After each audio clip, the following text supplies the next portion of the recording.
saudara, senasib sepenanggungan adalah hak manusia. Hak rakyat bangsa ini mendapatkan kesejahteraan hidup. Juga kita, kaum buruh, bertahun-tahun kita meras keringat melakukan kewajiban sebagai pekerja di pabrik ini. Tapi apa yang kita dapatkan? Upah yang tak layak, eksploitasi tenaga dan jam kerja. Banyak rekan-rekan kerja kita yang dilecehkan secara seksual.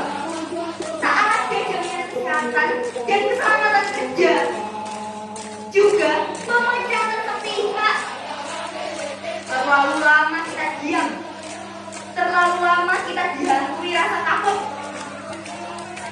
Kita harus bergerak melawan penindasan itu semua dengan tangan kita sendiri. Sekarang hanya ada satu kata: lawan. Hidup buruh! Hidup! Hidup buruh! Hidup! Hidup buruh! Hidup!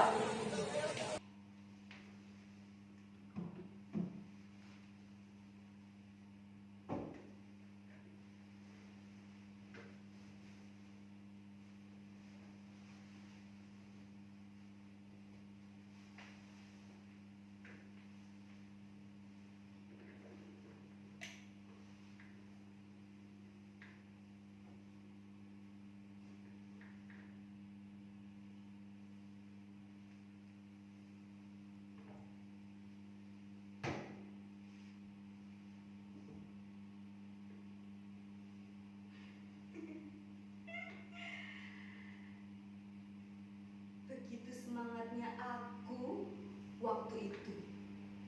Aku seperti singa yang mengaum di antara ribuan penghuni hutan.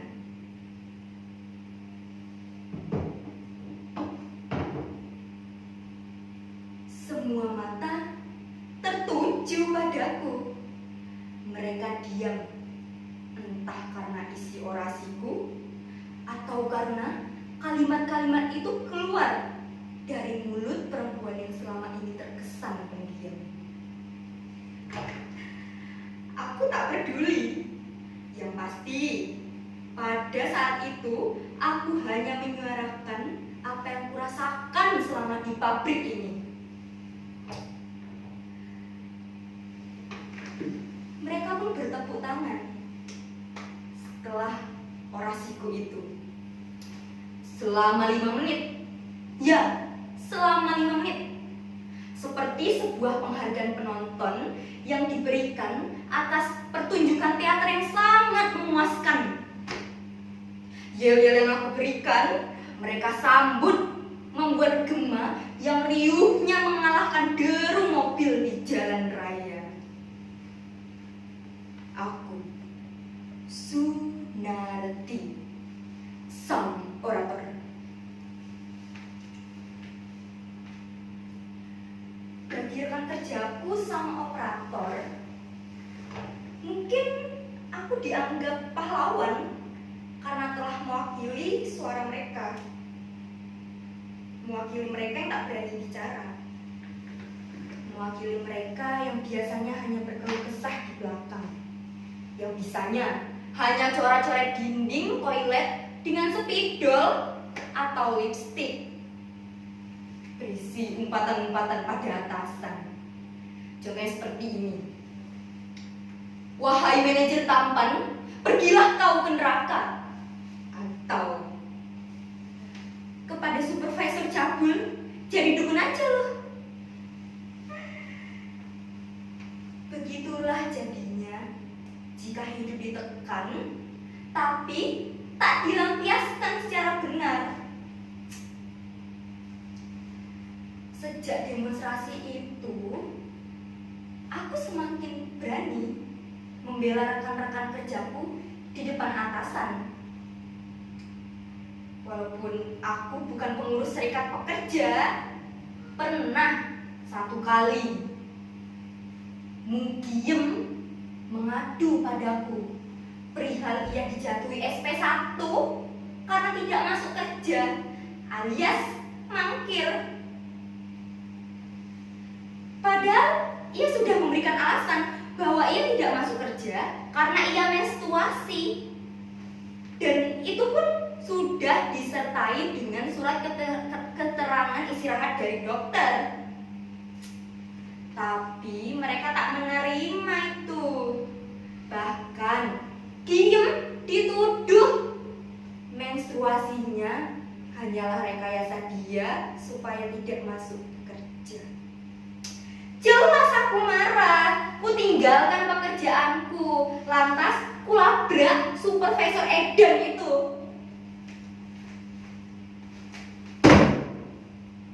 Apa betul ibu meng-SP diem? Atas dasar apa? Bukankah ia sudah menyerahkan surat keterangan dokter?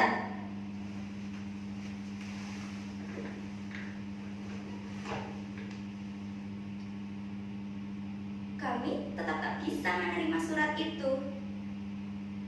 Kamu tahu, pabrik ini sedang banyak order dan kita sedang dikejar target. Kau tahu berapa kerugian perusahaan jika seorang saja tidak masuk kerja? Kami meng-SP diem supaya jadi pelajaran untuk karyawan lain. Pelajaran katanya. Pelajaran yang mana dan siapa gurunya yang menjelaskan bahwa perempuan tak boleh menstruasi jika sedang banyak order? Aku pikir pelacur sekalipun akan istirahat dari melacurnya jika sedang datang bulan. Lantas, ku jelaskan padanya perihal proses biologis menstruasi. Ku katakan pula padanya hubungan industrial antara buruh dan majikan. Saat itulah mukanya memerah. Lalu ia menyuruhku keluar.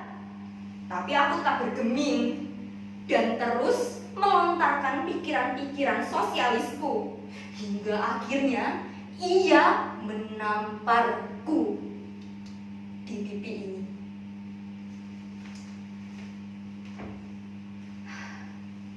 Katanya, kau telah berani pada atasanmu. Jangan anggap karena aku wanita lantas dapat perlakuan seperti itu, aku akan menangis. Menangis, sebuah kata yang telah kuhapus dari kamus besar hidupku. Tamparan perawan tua tadi selayaknya minyak tanah yang disemburkan dan memperbesar api dalam dadaku. Ku tampar ia, ku jambak rambutnya, dan ku jedotkan jidatnya ke meja kerjanya. Itu pelajaran buatmu, perawan tua.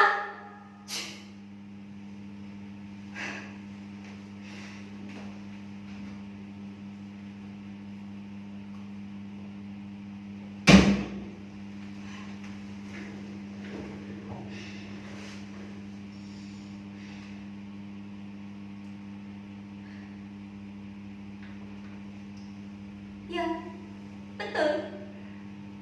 Aku memang di PHK sejak peristiwa itu. Tapi aku tidak menyesal.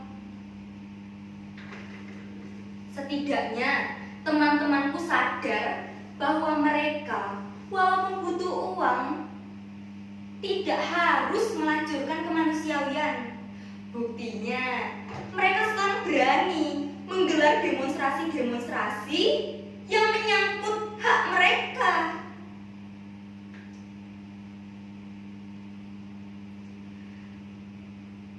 Kenapa? Bertanya tentang suamiku.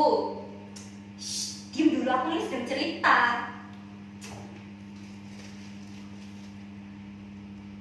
Suamiku baik-baik saja. Jika kalian berpikir kalau rumah tangga kami hancur setelah kejadian itu, kalian salah. Justru yang mendorong keberanianku adalah suamiku, Mas Naryo. Sekarang ia memburuh di pabrik sepatu. Di tempat kerjanya, ia dikenal dengan julukan si petir. Sudah 7 pabrik ia jajaki, dan semua permasalahannya hampir sama. Berkutat di soal upah lah, cuti lah, tunjangan lah, uang makan lah, dan segala tetek bengek perburuan. Dia selalu dipercaya oleh rekan kerjanya sebagai penyalur aspirasi mereka. Dan suamiku yang melahap apa sih itu? Karma, paham karma? Selalu menggebu-gebu mengangkat semua permasalahan itu ke permukaan. Mas Naryo tidak pernah mau jadi serikat pekerja. Baginya, serikat pekerja bukan lagi DPR-nya para buruh, melainkan jadi penjilat bokong atasan untuk dapat jabatan. Ya, memang tidak semuanya seperti itu, tapi kan di atas rata-rata ya.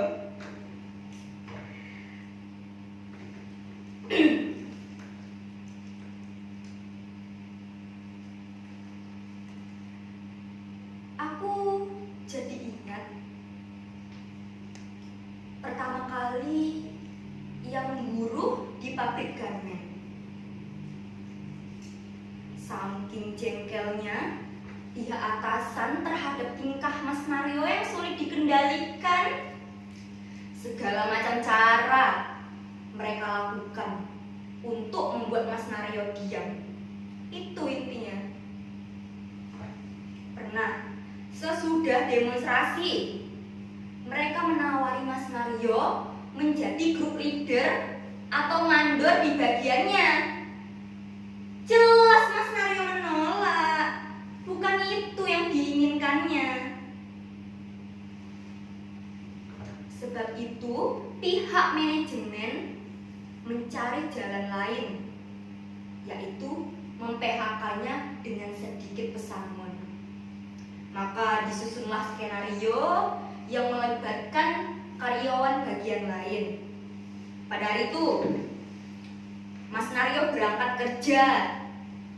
Hari itu hujan. Jelas baju dan sepatu Mas Naryo basah. Lantas pergilah ia ke loker untuk mengeringkan sepatunya. Lalu ia memakai sendal yang ada di loker itu. Entah milik siapa.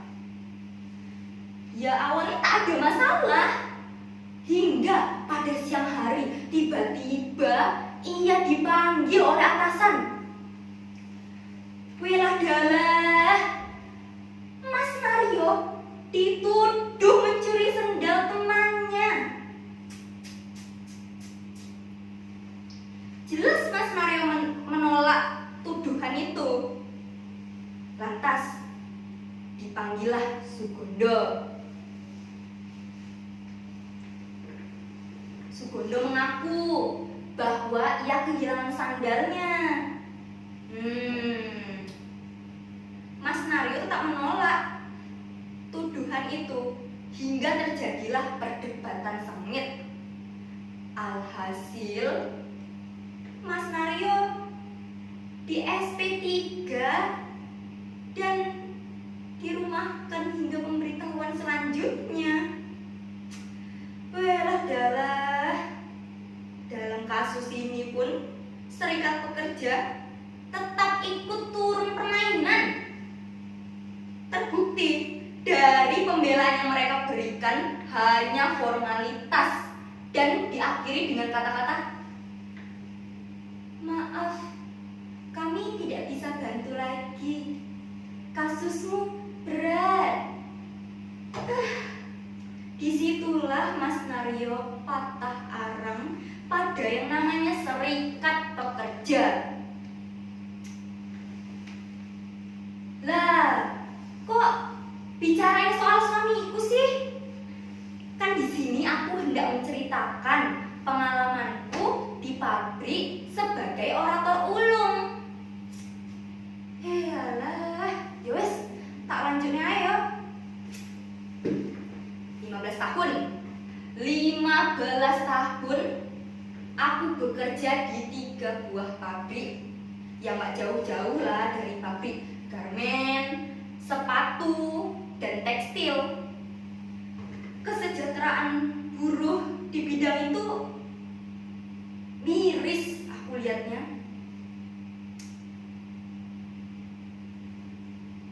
Yang mayoritas buruhnya itu perempuan dan atasan mereka itu orang Asia.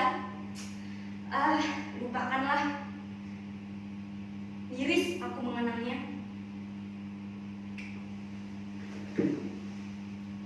Komunitas warga pinggir kota diketuai oleh Mas Naryo dan aku membantunya sebagai wakil. Tugasku lebih ke lapangan, membangun elemen-elemen yang menyangkut masyarakat bawah, membangun massa. Mas Naryo sendiri lebih kepada jaringan atas, mencari celah yang bisa dimasuki secara finansial. Kami memiliki prinsip, siapa yang bisa bayar kami lebih banyak, maka akan kami berikan masa yang dibutuhkan. Ini rahasia, jangan kasih tahu siapa-siapa. Kami tengah menyiapkan aksi yang besar menyangkut kebijakan pemerintah yang merugikan rakyat. Ada yang mau ikut? 1 kepala kami hargai 100.000. Dana dari mana? Tak usahlah tahu, kalau dana itu kami dapat dari rival politik sekarang. Dan aku sudah menyiapkan orasi yang aku pikir lebih dahsyat daripada janji-janji partai politik kemarin. Seperti ini, mau dengar? Di kepalaku.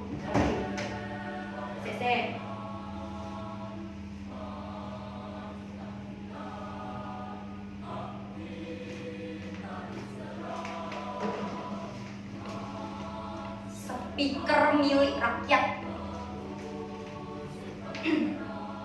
Dengar ya. Saudara-saudara sebangsa setanah air, sejak reformasi dulu kita sudah sepakat bahwa korupsi dan nepotisme harus diberantas.